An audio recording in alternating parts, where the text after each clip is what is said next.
And welcome to another episode of DIOTALK. I'm Dio. Let's talk. My guest of the evening is a mental health expert. Ladies and gentlemen, give a warm welcome to Tara Rolston. Welcome to the show. How are you? Hi, thanks, Theo. I'm happy to be talking to you. I'm happy that you're here. I was watching, doing my research, watching your videos. What you're doing is amazing, educating people on mental health, but yet doing so much more. Um, so kudos for you and thank you for your service. I don't know where to begin. I guess I'll ask, what inspired you to do what you do? So, I got into mental health. I'm a speaker and author. I've done mental health comedy because people in my family experience mental health issues. It Mm, wasn't an academic interest. It wasn't because I thought it was a cool thing to do on a Tuesday. It's because mental health issues hit my family hard. And before that, I was a fairly boring soccer mom raising three kids in the suburbs. I worked for nonprofit organizations. That's my background. But then in 2008, my husband and I took in nieces as foster kids. And they were my brother's kids, but he'd passed away when they were very, very tiny and left them with a mom who made a lot of terrible choices on their behalf and put very unsafe people in their life. And so the girls had experienced a ton of abuse and trauma and neglect. And they came to us with severe mental health issues. And I didn't know anything about mental health issues at that point.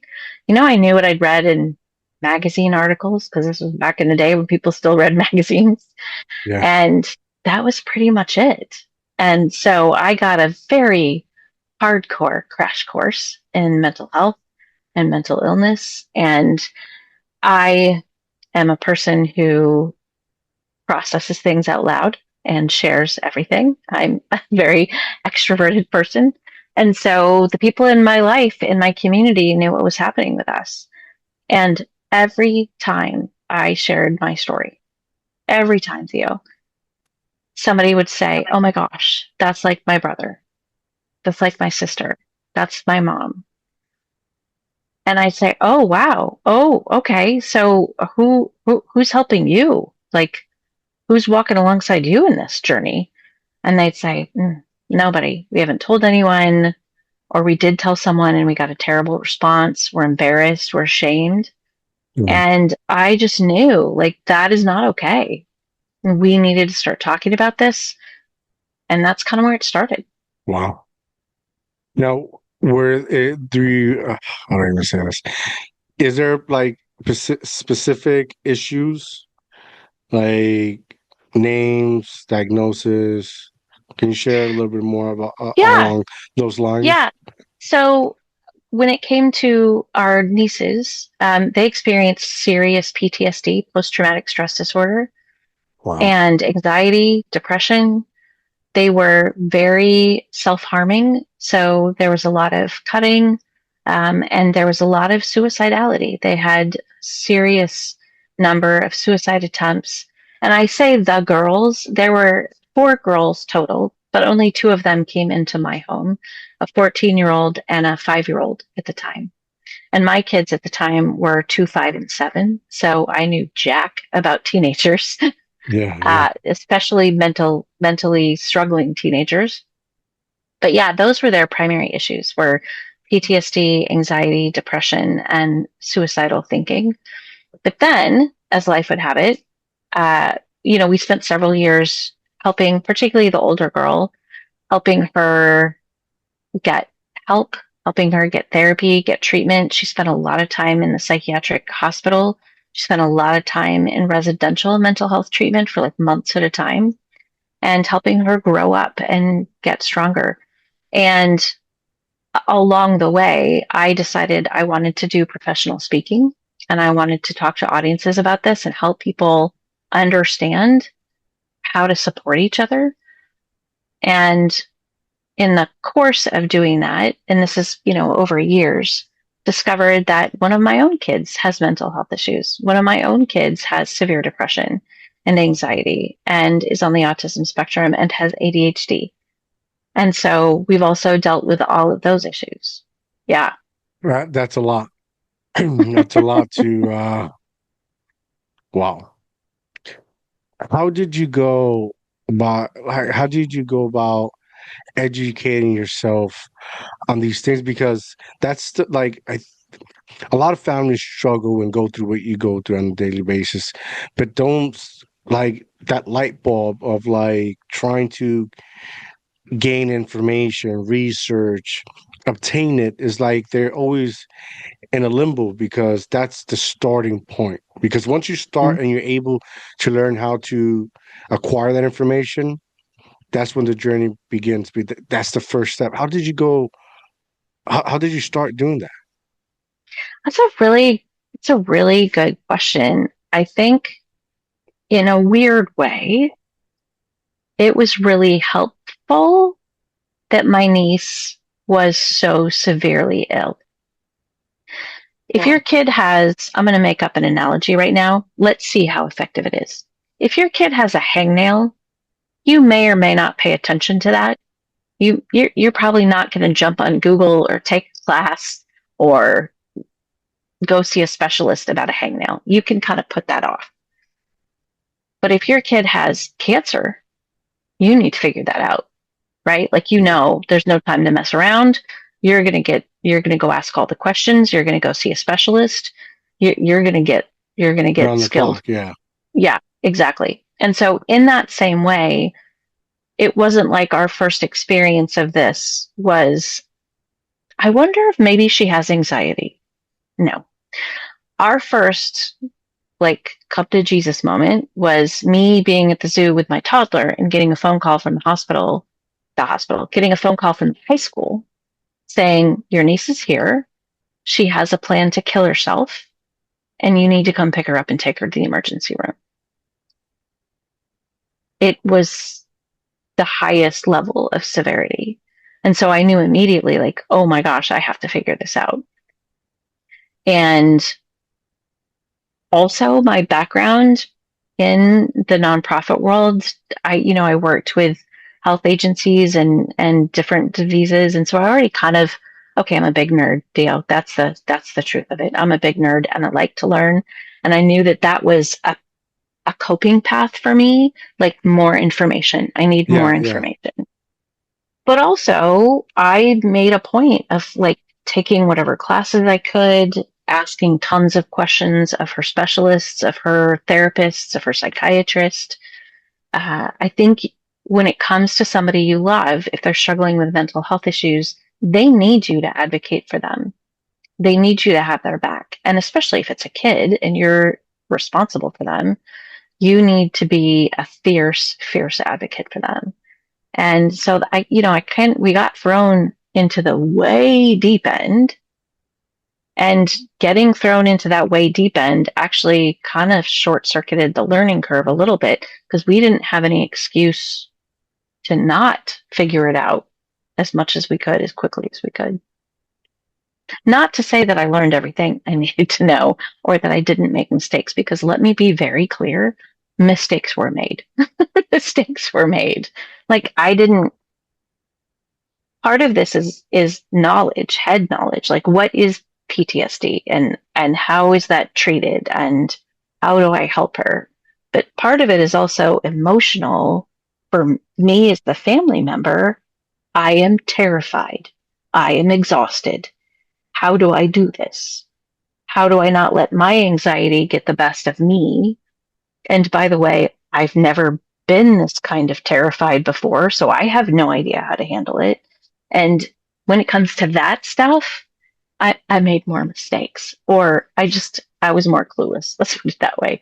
And it took a Yeah. long time to learn the skills I needed. Yeah. How is it? Because it's one thing. Okay, so you and I we're almost on the same boat. Um, so uh, I can very I understand very clearly the trials and tribulation you have gone through, going through, and will go through. And how I how is it? Because when you're a child, right, it's one thing, but when you're being an advocate, when you're taking someone else's children in, you know, and now that becomes heavier, right? How is that for you? In some respects, it was actually easier because I knew it wasn't my fault. I don't know if that Mm. sounds bad or that sounds No, good. I don't know I I don't know. understand you. But That's the I way how didn't I break feel them, sometimes. Yeah, right? Like I yeah. didn't break them. I had the responsibility of not letting them break more, of helping them put themselves back together, but I didn't do it. Whereas when it's your own kid, and I've been down that road too, Yeah. there's a lot more guilt. There's a lot more, would it have been different if I'd done this? Would it have been different if I didn't eat that cheese when I was pregnant? Just Hmm. all the things that we can torture ourselves with, which, by the way, gets us absolutely nowhere. That is wasted energy on every level, but it doesn't stop it from happening. So the fact that, they came into our home, I felt sort of an emotional freedom to just tackle the problem in front of me. I didn't have to worry about how we got there. Yeah. Which with your personal children, it's you got to tackle prior, middle, and future, right? Yep. Wow, that's so real. Yeah, I agree 100% with that. It's insane, insane. So what your what severity of your child on the spectrum is? Very, very, and I'm going to say this carefully because I know the language around how we talk about Hmm. autism spectrum Hmm. disorder is evolving. Hmm. And I know that everybody involved has different opinions on how we talk about this. Um, but she is in some ways, I should ask her this question of how she would describe it. Um, I know she has strong political feelings about terms like high functioning and low functioning and how it separates people and it puts them in boxes. I think in an old school description, she is very, very, very, very high functioning in some ways. She graduated from high school. She's incredibly bright. She's going to be going to college probably at some point. Um, but in other ways, it's really complicated her understanding of the world and her understanding of other people and how to relate to them. And it definitely impacts her. I don't know if that's a great answer. I'm being very careful because she's 22 and I've been lectured by the Gen Zs. I've been lectured by them Yeah, about, you know, not saying it exactly the right way. yeah. Um, but Because hopefully that gives you my a good yeah, idea. my son, he's 8 years old. He's nonverbal. He's highly functioning in some areas. In other words, like verbal communication, it's challenging. Mhm. But yeah, I can understand that weight has also uh has not been easy for you in that transitioning as well. Yeah. Yeah. And I do want to say it well. I do want to respect the experience of everybody along the spectrum, right? Like I have friends who have children who will always be with them and will not lead the lives their parents imagined for them. But heck, my child's not living the life we imagined for her either. All of our kids struggle, but like some struggles feel heavier and different to Yeah. us as parents. And I think to a younger person who's trying to come at this from an equity standpoint or a social justice standpoint, I think they see it differently than a parent. Yeah, Yeah. Okay. When you're on these speaking points, like what is your main focus that you want the audience to receive from your message? if I'm speaking to a general audience, like I'll often speak to association conferences, like the State Association of People Who Make Hamster Sweaters. I don't know, like there's an association for everything, and I love speaking Oh yeah. to all of these groups. And if I'm speaking to them, I'm talking about one of two things. One is, how do we create a culture, whether that's in our own organization or in our broader community, that supports people and their families who experience mental health struggles? How do we do that? Because the fact of the matter is, very few of us are people with bad intentions. Most of us want to be kind and helpful, but when we're faced with an unfamiliar situation, when we're faced with somebody who says that their spouse's bipolar disorder is flaring and they aren't sure what's going to happen tonight at home, or when somebody says, hey, my kid just went into the psych unit for a suicide attempt, many times we don't know what to say. And and so because we don't know what to say, we don't want to say the wrong thing, we say nothing. And that's not supportive. That's not helpful. I get it. I get why people do that. But my hope is always, when I'm speaking on that topic, to give people some really concrete examples of what you can do to help each other, right? What you can do, how you can step in. And once they realize that it's basically just to be a good human, be a good friend, be a good boss, um, it becomes easier and it feels lighter. And people say, oh, I can do that. You know, this is an example I use all the time, but it's such a good one, I think. When people have babies or when somebody has a big surgery in the hospital, we know what to do, right? We all line up the meal trains, we bring them casseroles. Well, guess what? When your kid is struggling with a mental health issue, like when my niece was in residential mental health therapy, she was in treatment 2 hours away from us. I had 4 kids at home, but I had to drive down there twice a week to be with her for group therapy or family therapy. When somebody showed up on my doorstep with a bag of salad and a lasagna from Costco, that was a huge blessing. And just making that connection, like connecting those dots, that you can do that for families who are struggling with mental health, the same way you would help a family with a new baby or had a death in the family, or it's the same thing. You call them, you check in. If they don't answer, you keep texting. If it's somebody that you love that struggles with depression, you just keep checking in. Let them know you're not going anywhere. You don't pressure them to respond because maybe they're not up to it. Just like you would somebody going through cancer treatment, maybe, right? You don't get offended that they don't get back to you right away. Well, in the same way, you just keep reaching out to people. It's being a good human, but in a way we've never really thought of before, maybe. So often that's one of the things that I talk about, is how do we create that culture, and then more specifically about teams and managers and what does that look like in a workplace. So I talk about that. I also talk about self-care because honestly, um, the world is a bit of a dumpster fire, and we are, all of us, since the pandemic, more anxious and depressed than we've ever been before, like across the Yes. board. And just because we are doesn't mean we know, or doesn't mean that we've given ourselves the permission to take better care of ourselves.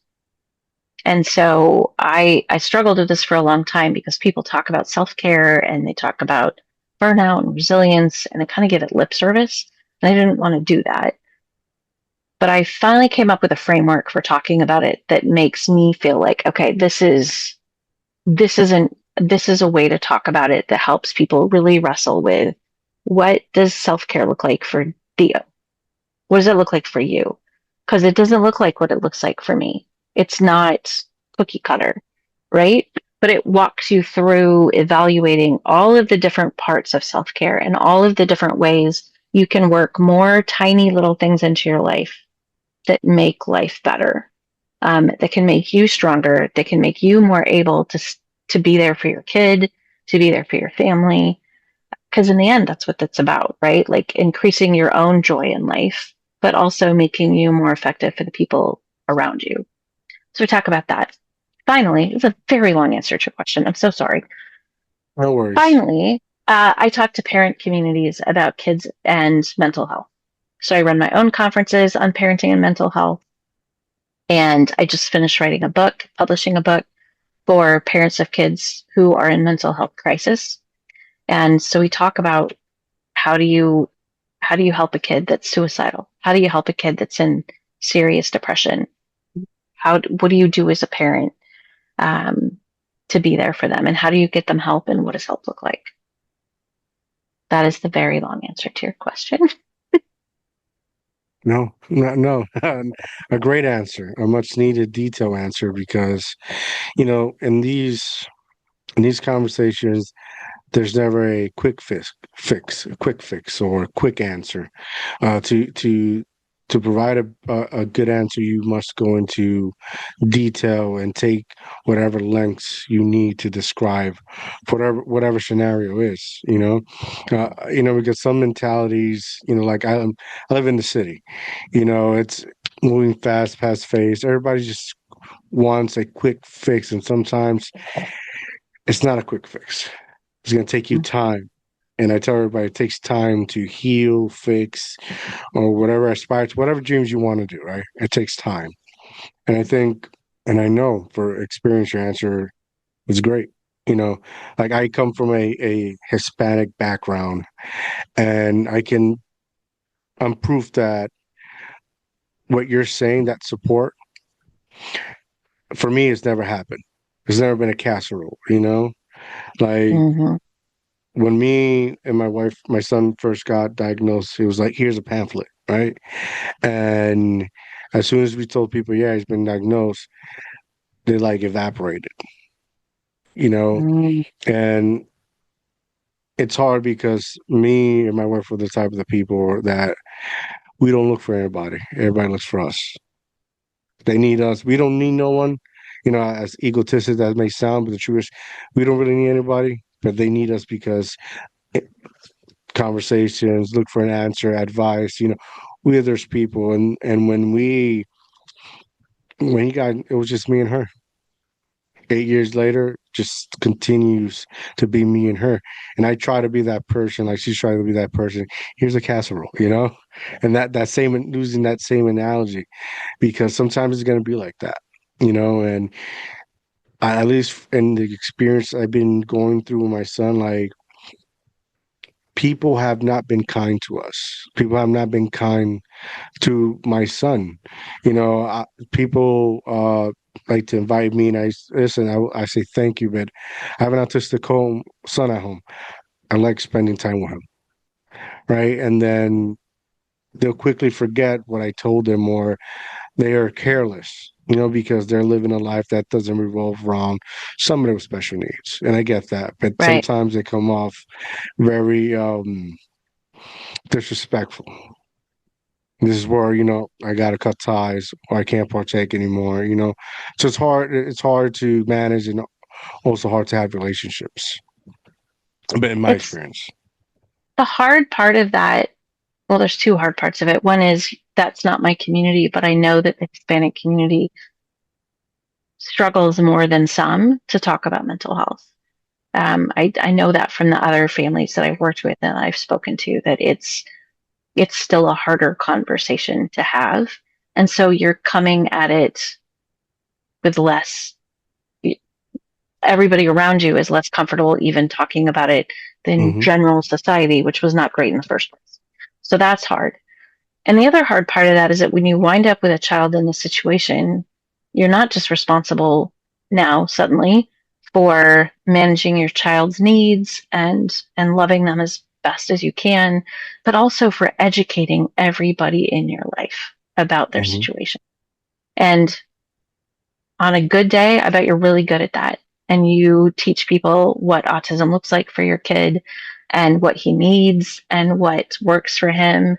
And on a bad day, you just get to a point where you're like, I don't want to be your teacher. I'm tired. Right? I tell people, go read a book.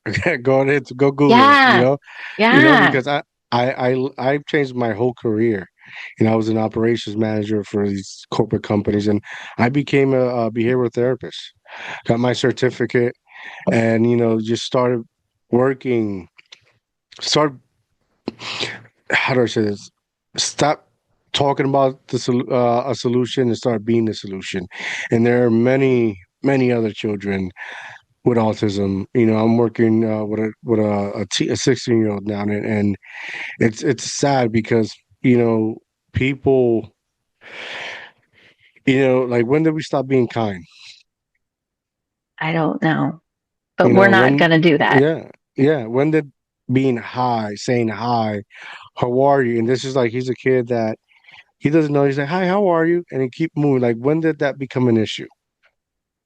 Like, it Yeah. has, this will become that intoxicating that when a simple kid, teen just says hi, or, like, sometimes I have this struggle where, like, I don't think my son is a problem. I don't think autism is the problem. I think the world is a problem. Yeah. I think I would just encourage you and anybody who's listening to this, keep fighting the fight and keep being that educator on the days when you have the capacity. There are days when you just can't, and that's okay too. But on the days that you can, because I promise it's just like my experience when you talk about it, somebody that you're talking to is going to have a light bulb go on. And Mm, that light bulb, it's going to make it possible for them not just to be better support to you and your family, but to the other people that they meet in their life. And sometimes it means you have to get real basic with people. Like yeah, if somebody invites you over and that doesn't work for your child, then you have to be ready. And should it have to fall on your shoulders? No, but that's the way the world is. You have to be ready to say, you know what? A 4th of July barbecue is probably not going to work for us, but we would love to meet you at the park in a quiet space. I'm making things up because I don't know your child or your family. no, So but I'm that's just real. making things up, Everything you're saying is accurate. It's realistic. right? So giving them a way in, because the people that disappeared in your life probably aren't horrible people. They're just clueless and they don't want to screw up. So they decided that doing nothing was easier and less likely to cause problems, I guess. I think that Yeah, I think that's what people come down to. But if you can say, we would love to do this, let's do this instead. We want to see you. Can you come over and be with us? Or, and I hope you say this too, can you come over and hang out with him for an hour so my wife and I can go have coffee? mm, Right? Because I hear what you're saying that you and your wife have got it. You don't need other people. You don't need that support. Yes, you do. I'm going to call that out. Yes, you do. We all do. And this isn't the road you thought you'd be on, and it's not always easy. And people want to be there for you, but they don't know how. So if you can hmm, give them yeah, easy ways to step in and be of help. And sometimes it's a simple, like when you guys are having, this is what I tell parents all the time. If you're having a really rough week with your kid or a rough month or a rough season with your kid and somebody says, "Oh, let us know if we can do anything to help." Well, that's usually not helpful, right? Because you're like, "Well, great. Okay, thanks for nothing." It's like thoughts and yeah, prayers, right? yeah, Nobody needs that. But if you said, "Hey, actually, my wife just told me that we're out of toilet paper. You going to Costco next week?" They probably are. They're probably going to Costco next week. And they would be happy to pick some toilet paper up for you. They just yeah, didn't know how to help, right? And so that deepens the bonds, the connections between us, and it makes everybody feel better and everybody feels more supported. People just need an idea of exactly how to help. yeah. I agree. I agree. Yeah. I agree. Very, very true. Very, very true. I didn't look at it that way, because sometimes like they want, when you have these situations, they want you to give them an answer. But you're Mm-hmm. so, listen, I gotta go to work, gotta come back, gotta do this, you're like, I can't give you an answer, figure it out, I give me something, you know, like you said, come on over for an hour for me and Marvel could take a nap, you know, Yes. you know, Yes. but sometimes you're going, you got so much on your agenda, you're juggling so much to like, you know, I think what's missing on both parts from time to time is initiative, you know? Mm-hmm. And so maybe it's as simple as you and your wife sitting down and coming up with a list of 5 things that would be helpful. 5 things. And maybe it's just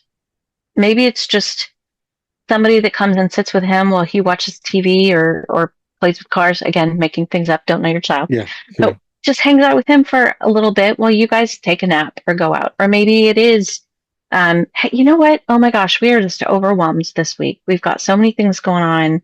And I just found out that the car insurance is expiring and I need 4 phone numbers of car insurance companies. Well, not everybody feels comfortable maybe doing the more emotional stuff or doing the more hands-on stuff, but maybe they're really good at making phone calls, Mm, right? yeah. You know, Gotta but delegate.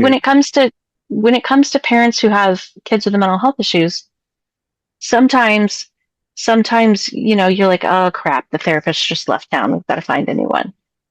And you're in the middle of it. You don't have time, and your mom wants to Hmm. help, your aunt wants to help. Okay, here's the provider directory for my insurance company. Will you find out 3 people that are taking new clients?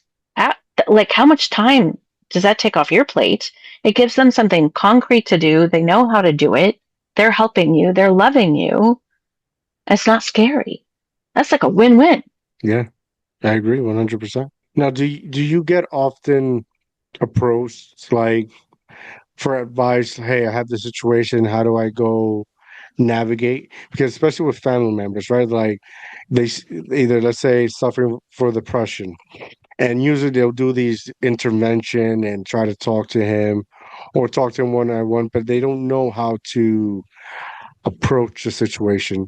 Are you able to advise them and you know find a way on how do the proper way to help them? Yes, although oftentimes it's really helping them connect with the right professional help. Because Mm, again, nonprofit background, not a therapist, not a doctor, not a psychiatrist, right? Like, so I'm not going to be the person who leads that treatment plan, but I can help them figure out what's the strategy to get the help that they need. Yeah, definitely. And a lot of times people just need to talk. They just need somebody else to hear the scary stuff, to hear how hard it is and validate that, you know what? It feels like it's really hard right now because it is really freaking hard right now. You're not imagining that. It's yeah, really hard. You're doing something that most parents don't have to go through. There's no manual for this. It's not in the baby books. Like, it feels hard because it is really hard. yeah. Any like, do you often get feedbacks like when you're speaking at these presentations? Like, do you often get after it's done and you're, I guess, just mingling or you have to see? Do you often get approach and thank you or maybe we should do this? Like, 100%. Yeah, 100%. When I speak, in fact, when I get hired, part of the arrangement is there needs to be a place where I can go stand afterwards. If it's not by the stage and they've got to put somebody else on or whatever, I need a corner that I can have because people are going to come up and want to share their stories because we don't share these stories. We're still afraid to talk about them. And so they're going to want to come up and tell me. And the funny thing is that I mean, I don't get nervous when I speak. I'm one of those weirdos that I love to speak. I love I know you professional look so. speaking. I saw your video. You look so comfortable. You're dominating the stage. Thank you. I love it. But I do sometimes question, like, oh, I'm going to go speak to a group of middle management accountants. Do they really want to hear this? And I Yeah, forget that 1 in 4 of them, statistically, is going to struggle with a mental health issue this year. And 1 in 4 of their kids is going to struggle with a mental health issue this year. It doesn't matter what economic status they have. It doesn't matter what job they do. It doesn't matter what community they're from. The numbers are the numbers. And this hits all of us. And so every single time I think afterwards, I'm like, nobody's going to want to talk to me. Nobody, do they care about this? And then somebody, I got to tell you about my kid. Can I tell you about my brother? I don't know what to do about my wife, right? Because this is a human experience that crosses all boundaries. It happens to all of us. Yeah. yeah. I like the way in your video. I like the way how when you speak, you're. It's like almost you're holding the audience accountable because these are like you have a perspective where like, hey, you should be talking to your wife. You should be talking to your children. You should be talking to your family. You should be having these form of communication with one another. This should not be happening if you guys would talk or be together, for everybody, yet again, X, Y, and reason, right? But like you're holding it accountable that's you should know this because this is your mother, this is your brother, like in your case, this is my niece, this is my son, this is my daughter, these are my children. Yeah, I'm not. That's a really good way to look at it. I've never thought of it that way of holding the audience accountable. I have been told that I have a slightly bossy take on the topic, and I'm okay with that. I think I everybody don't, I, occasionally needs a I little don't, of that.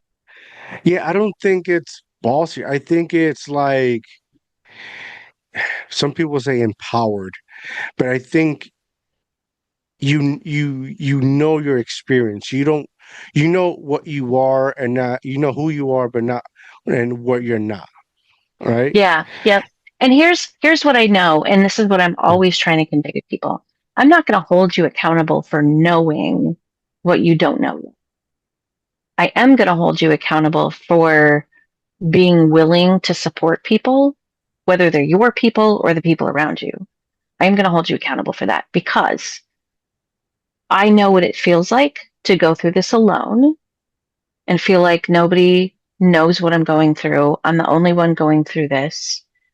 And I know what it feels like to go through it with a tight group of friends, with people from my faith community, with the professionals that are involved, and it is a million times different.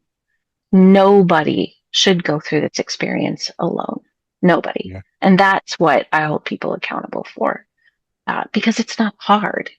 It's not hard to be there for somebody once you know what that really looks like. And the fact of the matter is, this is life and death that we're talking about. It is life and death. And there is somebody in all of our lives who is showing up every day looking like everything is okay on the outside. And on the inside, they are hopeless. And they don't see a point in going on. And they don't think anybody cares. And if we can change that by being the one person who, instead of being in a rush, like you were talking about earlier, like fast pace, all the time, busy, busy, taking pride in how busy we are, if we can be the one person who looks them in the eye and says, "Hey, I've noticed you've been a little quiet lately. How are you? Really?" And then listens, we can all do that. We can all do that. And that's going to save somebody's life. And our kids are in crisis. Like, this number sounds made up, but I double check it constantly because it sounds so made up. 20% of the teenagers in this country will think seriously about suicide this year. 20% of them. We are losing kids and adults constantly because we're not connected to each other, because we don't know how to talk about this, because people don't feel safe being real. They don't feel safe getting help. And so we're losing folks. And that doesn't even count the number of Yeah, folks who are yeah, just miserable. yeah. What do you think is like the I don't even know how to say this. Like, what do you think? Why is it going up so rapidly? Like, is this social media, the social influence, like in a time that we're more connected, you know, than apart, because everybody has a phone constantly online, live chatting, live feed, live streaming, I read up, I think in the 1940s, one of the main suicide was women that will put their head inside a stove, right, and commit suicide in that form because they were constantly alone in the house. Because back then, housewives, they have no intimacy, no relationships. It was just there, and life was just, start going crazy, right? No interaction, nothing. But then, I don't take that same concept, but the concept of like socializing, having a relationship in modern time, we're all connected. And yet it feels We're like we're so, connected, but we're not in a relationship, yes. right? I can be connected with a billion people on social media, but Hmm. none of them really know me. And they only know the side of me that I show them. Mhm. So I think social media is a huge part of it. I think a lot of us would like to pretend the pandemic never happened. We would like to just forget all of that. But the fact of the matter is that the depth of the isolation and the economic stress that so many of us went through, my family went through 3 years of unemployment for my husband. Um, for the adults in the room, I think it's a combination of that and the disintegration of the tight community bonds in our society. And as you referenced earlier, we're not very kind. There's a lot of angry, mean people out there who are taking joy in being hurtful, in being denigrating. Miserable. And that I think is hurting us. It is hurting our national mental health. I really think that. For our kids, it's also a combination of screens and the pandemic, but in a slightly different way. Any of our kids that went through the pandemic lost years of time where they were supposed to be learning how to be kids and how to be humans, and they were stuck in their rooms, right? Like I don't know where you are exactly. I am in Portland, Oregon, and Portland, Oregon shut all the way down for a very long time. Wow. So my youngest child spent the end of his eighth grade year and his entire freshman year in his bedroom. I mean, we let him out once in a while, but you know what I'm saying. And if you think about it, I heard a psychiatrist say this, or a psychologist, I don't remember her name, or I would give her credit every time I say this because I thought it was brilliant. She said, our kids experience social, psychological, and emotional malnutrition. They don't know, they didn't learn how to sit in the lunchroom and have awkward conversations with people next to them because they were at home. They didn't learn how to stand at the bus stop and talk to each other and goof around and whatever. And now, guess what? They don't have to because they all have phones. So my youngest went off to college this year and I'm so excited for him. And I'm picturing it being like it was for me. And he, I'm like, how's it going in the dorm? And you're meeting a ton of people. Cause I remember when I was in college and everybody had their dorm room open and you're hopping in and out of people's rooms and, hey, let's go to lunch. Hey, let's go out. Hey, let's do this. He's like, no, mom, everybody's got their door shut. What are you talking about? That's not happening. I was like, what? He goes, yeah, everybody's in their room with their door shut. They're all on their screens. They don't know how to interact with each other. Gen Z is not dating. I mean, it's deep, like the level of disconnection that they have. And it's not healthy. And I think they're starting to figure it out themselves. I think they're starting to realize the harms that they're experiencing from screen addiction, particularly. Um, but I was up till 1 o'clock in the morning last night scrolling TikTok. I am not going to lie. What in the world? And what did that get me? Nothing. It's it's addictive, Yeah. And it's right? meant to be addictive, right? And it's meant to be. It's carefully calculated to be addictive. So I think those are all pieces of it. Um, I think those are all pieces of it. And at the same time, we have a mental health system that is fragmented, that is overwhelmed, it's under resourced. We don't have enough therapists. It is not going to get better given what is going on nationally. It's going to get worse. Yeah. And so I think it's extra important that we all get very good at supporting each other, that we all get very good at reaching out, holding each other up, helping each other reach out for help. We're all going to need that.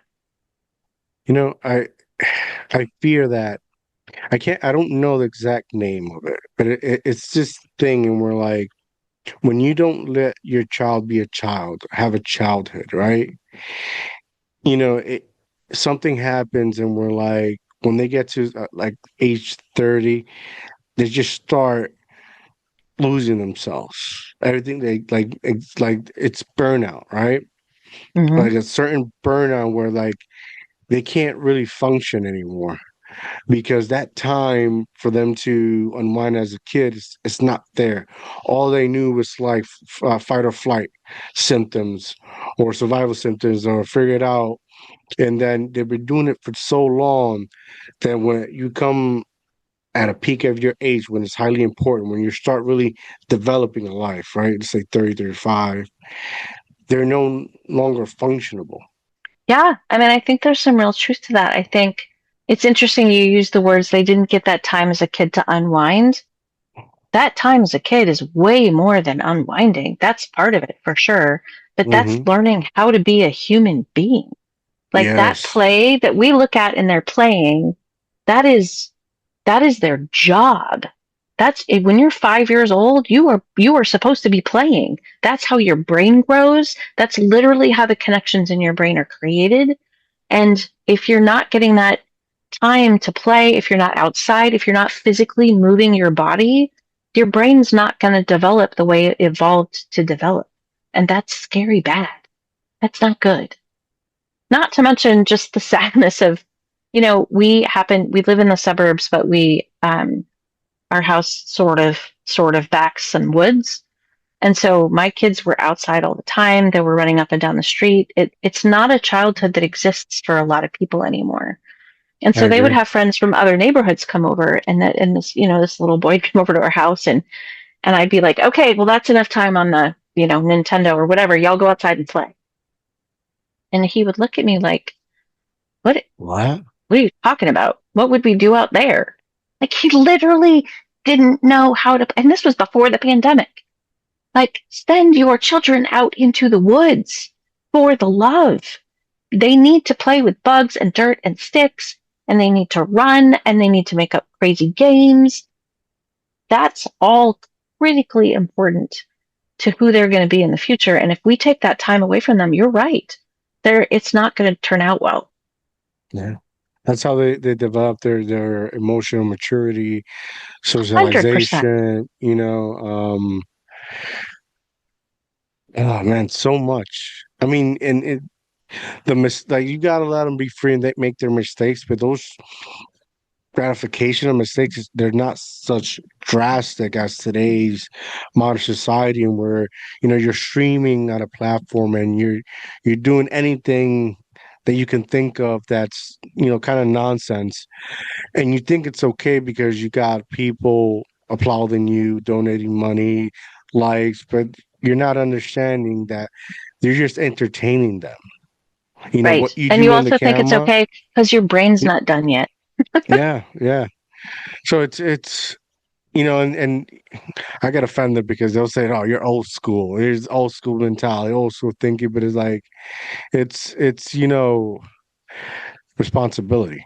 And I think parents need to feel really encouraged to be the parents. Yeah. I'm not about being mean. I'm not about like, go beat your kids. That's not what I'm saying. But I No. am saying be in charge of how your kid spends their time.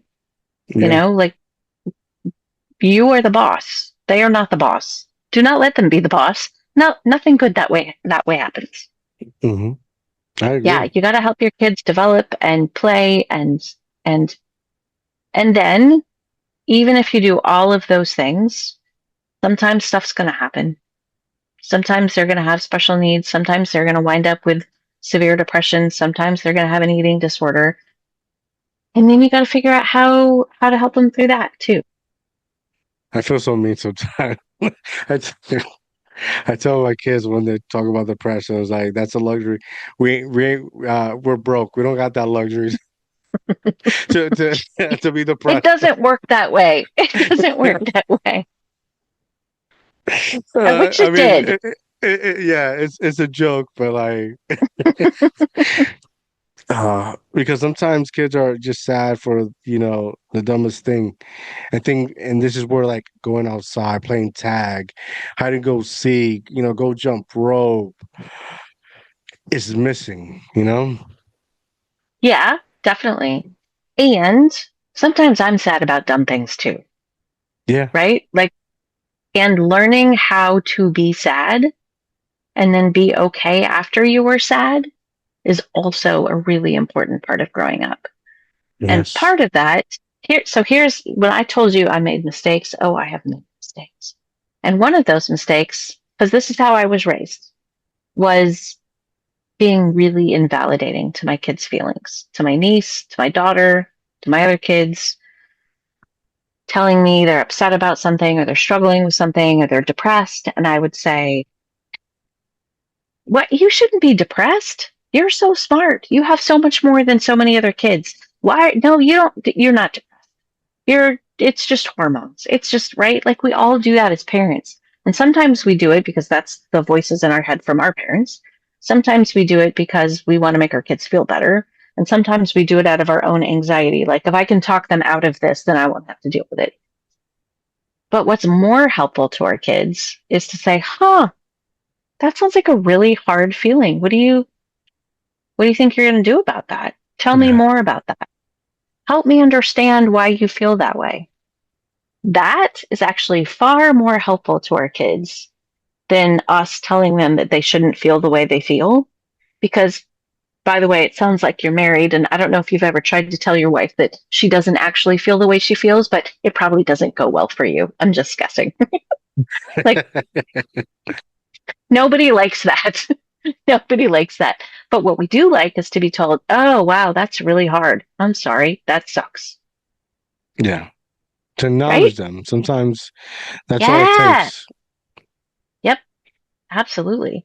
And our kids learn a lot more from that. Yeah. And also too, like, it's okay to be sad, because that's how you start developing your emotions and you start, you know, dividing what's really important and what's, not so serious. But yet again, you have to let them to be kids and develop that. But if you have Yeah. things constantly in your face, not helping you, because we need to think, we need to develop that thought process. And, sometimes having things, numbing our brain, entertaining us, I often tell I tell my grandson, your boredom shouldn't come with chaos. You shouldn't be jumping around, throwing things just to get attention. Just figure it out. If you're bored, man, there's so many things to do, that you're good at because you haven't developed that thought process and taking initiative sometimes, and you're always, on the tablet or on the TV. You're not going to be able to develop that. I think that we forget that boredom is really good for our kids' brains. Boredom is when we invent things. Boredom is when we make up Yes. games. Boredom is when we write poetry. Boredom is when, I mean, like, boredom is really, really important for our kids' Yeah. brains. And to our own defense as parents, we've been told that if our kids are bored, we're not good parents. Well, why haven't you signed them up for soccer then? Why aren't they playing league baseball? Well, then you clearly need to put them in an art class. Hmm. You're a bad parent if your child is bored. No, you're not. No, you're not. Constantly entertaining your child, as you said, that's not good for them. It's Yeah. not good for them. They need time to be bored. That is okay. And they're going to be annoyed about it. They're not going to like it. But then they'll go make up something to do. And that's good for them. Yeah. They I don't know. they When's the gotta last figure time it you out. were bored? When's the last time you were bored for more than 2 minutes before you picked up your cell phone? Right? Like we all do it. We do it. So why are we being so hard on our kids? Like sometimes I have to force myself. If I'm in like a waiting room or I'm at the airport or something, don't pick up your phone. Don't pick up your phone. Just look around. Just be a person. Just people watch. It's hard. It's really hard, but that's also good for us. Yeah. I've been trying not to, or for a while now. I think it's been a month not to be on my phone so much because I feel like I get exhausted. So there's Hmm. always something to do. Even, go clean the bathroom, go clean the kitchen, pick up your room, Could I just get my sit. husband in here so you could say that again? Yeah. I mean, let's go play with the kids. Let's go outside. There's always something to do. There's always something. Yeah. You got to figure it out, you know?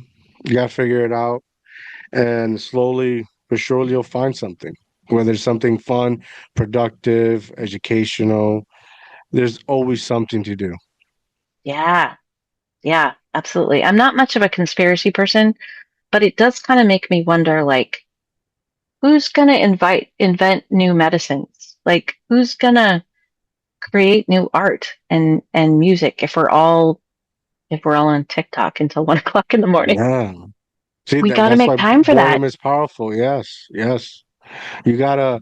These are the moments where your mind develops that thinking process, and you're open it nuance of new things, Yes. and asking questions. Yep. Making new connections. Yeah, absolutely. Yeah.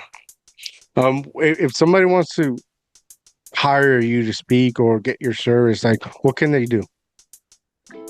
They can find more about me on my website. So it's tararolstad.com. Very straightforward. TARAROLSTAD. I'm sure you'll put it in the notes.